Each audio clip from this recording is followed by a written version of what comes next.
Nah, ibadah ini lantas sama ulama dibagi menjadi 3 bagian.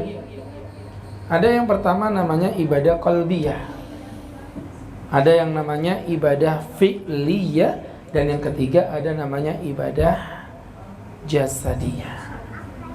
Jadi yang pertama ibadah qalbiyah, ibadah yang orientasinya lebih fokus pada hati. Contoh syahadat. Orang bersyahadat yang diuji hatinya, Bu. Ya, makanya kita belum pernah melihat Allah tapi bersaksi dengan wujudnya Allah. Itu diuji hati kita oleh Allah. Mengimani Allah Subhanahu wa ta'ala dengan bersaksi bahwa tiada Tuhan selain Allah. Maka ujiannya adalah hati. Kemudian yang kedua adalah tadi Ustaz bilang ibadah maliyah. Ibadah yang diuji adalah hartanya. Contoh ibadah zakat, contoh ibadah kurban, dan lain sebagainya. Nah, yang ketiga adalah ibadah yang diuji fisiknya. Ini nggak butuh duit ini. Ibadah apa contohnya? Sholat misalnya, dia nggak butuh duit juga bisa. Puasa ya juga sama, teman-teman yang berbahagia. Walaupun puasa kok duitnya habis, itu karena memang hawa nafsunya, bukan karena puasanya. Inilah jenis-jenis ibadah. Nah, ada ibadah yang VIP. Kenapa Ustaz katakan ibadah yang VIP? Karena ibadah ini menggabungkan ketiga-tiganya. Yang pertama qalbiyah, apa tadi? Hati. Maliyah yang diuji apa tadi? Harta. Jasadiyah yang diuji fisiknya. Tiga-tiganya masuk semua, dan itulah ibadah yang VIP, ibadah haji dan ibadah umrah. Maka berangkat dari apa yang Ustaz jelaskan tadi, sahabat-sahabatku yang dimuliakan Allah, ketika orang diberikan Allah kesempatan melaksanakan ibadah haji, ibadah umrah, maka bersyukur kepada Allah. Kenapa? Karena ini ibadah yang VIP, ya, ibadah yang paling dahsyat, teman-teman. Di sini ada ibadah yang berkaitan dengan hati. Oh iya, makanya itu ada istilah ini ibadah haji itu ibadah panggilan. Ya betul, tapi tetap berikhtiar.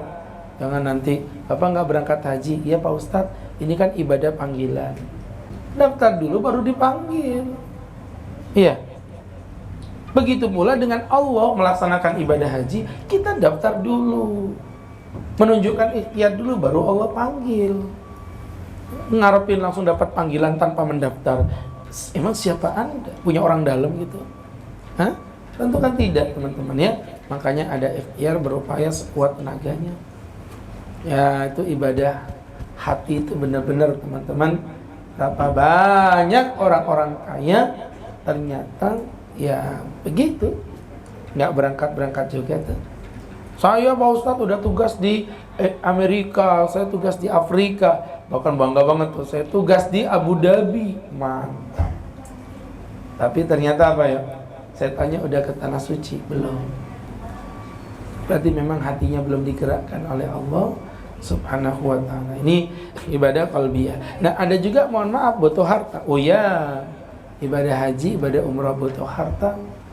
Jadi jangan dipikir kita umat Islam anti dengan harta, anti dengan uang, sembarangan aja. Apa artinya? Maksud Ustadz, teman-teman yang berbahagia, memang kita butuh dana. Ada loh orang berangkat ibadah umrah nggak pakai dana. Oh ada, tapi kan tetap pakai dana orang yang bayarin. Cuman bedanya dia dikasih duit. Jadi gini, kalau saya ngumpamain, ya misalnya Ustadz ingin berangkat umrah, terus dari orang lain berangkatin Ustadz, itu sama aja orang itu kayak ngasih Ustadz duit 30 juta, 30 jutanya Ustadz buat untuk bayar ibadah umrah. Kan logikanya begitu aja sebenarnya, sesimpel itu. Maka teman-teman, yang penting itu sebenarnya lebih pada azamnya, keinginan, tekad, yakin insya Allah. Jadi teman-teman yang dimuliakan Allah, waktu itu saya ngeliatin teman saya pada berangkat, itu langsung hati saya, Bu, ya Allah, kapan saya bisa berangkat ibadah haji seperti mereka. Saya doa Pak di pesantren selama 7 tahun Ustadz berdoa, alhamdulillah tidak Allah kabulkan. Ya, Ustadz berangkat enggak. Emang Allah tuh keren ya. Akhirnya apa yang terjadi? Doa 7 tahun Doa 7 tahun teman-teman. Ustadz bermunajat, bermohon kepada Allah, tidak dikabulkan. Ternyata Allah malah mengabulkan sesuatu yang Ustadz tidak pernah minta sebenarnya. Apa? Berangkat ke Yaman. Ustadz gak pernah minta sama Allah berangkat ke Yaman. Ustadz cuma minta pengen berangkat ke Tanah Suci, diberangkatin ke Yaman sama Allah. Berangkat, saya lihat di peta, weh ini dekat nih. Berarti ini mungkin jawaban dari doa-doa saya selama ini. Dekat, ternyata dari Yaman ke Saudi harganya nggak terlalu jauh beda dengan Indonesia ke Arab Saudi. Kenapa? Karena visanya yang mahal. Saudi dengan Yaman konflik sehingga visanya dimahalkan oleh oknum-oknum tertentu. Pupuslah harapan Ustadz untuk bisa berangkat ibadah haji. Akhirnya saya cuma bisik begini, ya Allah, 1 tahun lagi saya bakal pulang ke Indonesia. Kalau udah ke Indonesia saya nggak akan doa berangkat haji lagi. Cukup 12 tahun loh Ustadz mintanya loh. 7 tambah 5 kan 12 ya. 12 tahun teman-teman. Ditelepon sama kedutaan, kamu mau berangkat kan nemenin teman-teman petugas haji di Tanah Suci, kalau berkenan nanti bla bla bla. Oke, saya mau berangkat free gratis teman-teman. Berangkat dari Yaman ke Saudi dan pulang bawa duit, kalau didolarin kurang lebih sekitar $4.000. Saya cuma minta sama Allah dikasih haji gratis. Allah nggak tanggung-tanggung, hajinya gratis, dikasih uang $4.000. Ini ngelihat orang kayak gini nih, zaman mahasiswa pegang $4.000 tuh udah kayak pohon kurma gitu, ngeri. Serius teman-temannya, bangganya luar biasa. Nah makanya buat yang wajahnya melas-melas jangan berputus asa. Nih muka-muka yang susah untuk dilupakan. Jadi teman-teman yang dimuliakan Allah Subhanahu wa taala, insyaallah ya, semangat tetap, insyaallah ada keyakinan untuk bisa berangkat ke Tanah Suci. Itu tadi ya. Jadi secara qalbiyah udah dapat, maliyah dapat, jasa dia fisik loh, hati-hati, nggak bisa dipungkiri. Makanya buat yang mau berangkat ibadah umroh, selalu Ustaz nasihatin itu, jaga fisik, hati-hati ya, jaga kesehatan. Tidak ada investasi yang lebih mahal di sana selain kesehatan. Saya ini Bu, mohon maaf, tidak terlalu suka susu. Jadi minum susu itu emang nggak terlalu suka Ustaz ya. Di sana saya minum buah, saya tuh buah-buahan tuh nggak terlalu senang juga.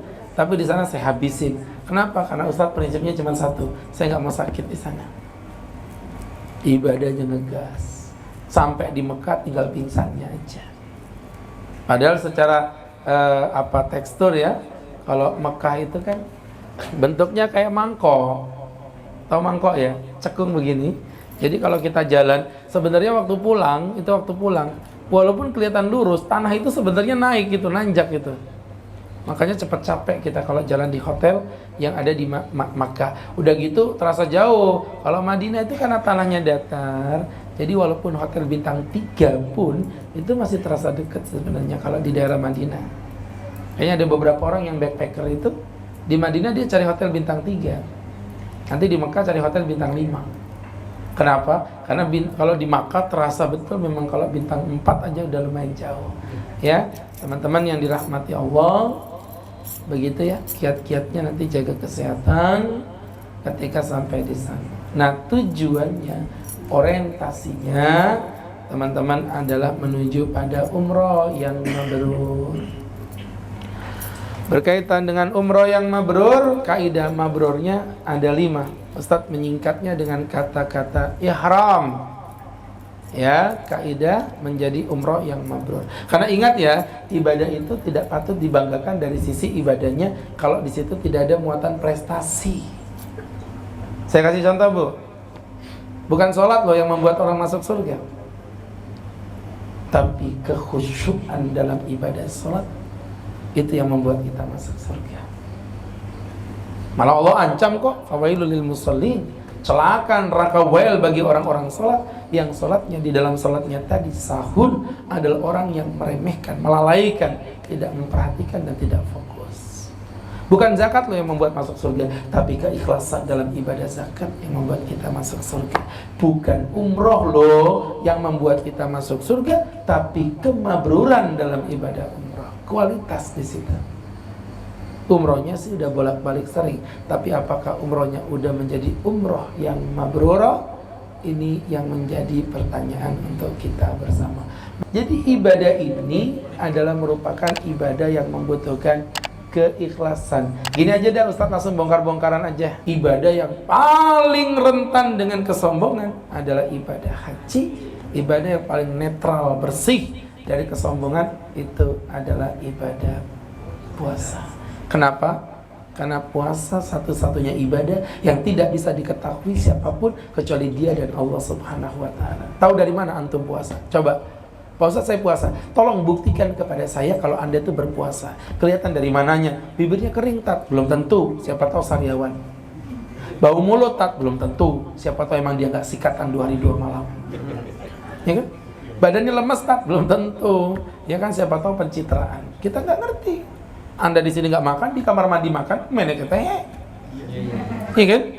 Jadi teman-teman, mohon maaf, ibadah puasa itu ibadah paling netral. Jadi antum nggak mungkin nyombongin ibadah puasa, nggak bisa. Apa yang mau disombongin orang nggak kelihatan kok? Tuh ya teman-teman, ini poinnya. Tetapi ada ibadah yang sangat-sangat dekat dengan kesombongan, dan itulah yang disebut dengan ibadah umroh atau ibadah haji. Saya nggak bilang umroh itu sombong ya, nggak mungkin dong ibadah kok nyetak sombong, tapi rentan dengan kesombongan. Waspadalah, berhati-hatilah, rentan dengan kesombongan.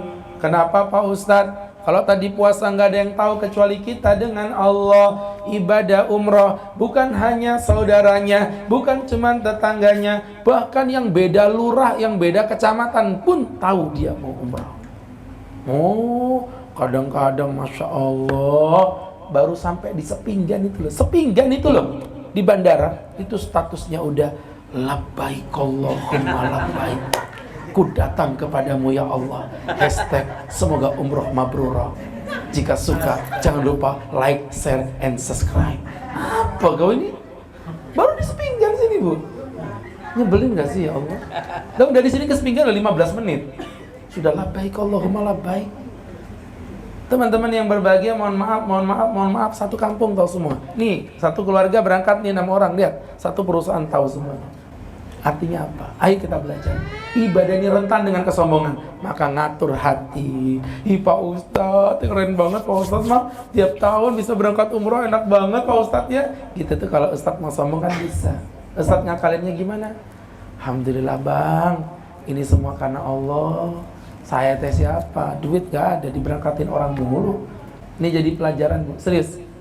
Dibantah. Kalau perlu gini doa. Ya Allah bang, berangkat umroh lebih banyak, belum tentu cepat masuk surga. Bisa jadi abang yang belum berangkat umroh masuk surga duluan. Makanya abang juga doain saya. Nanti saya doain abang.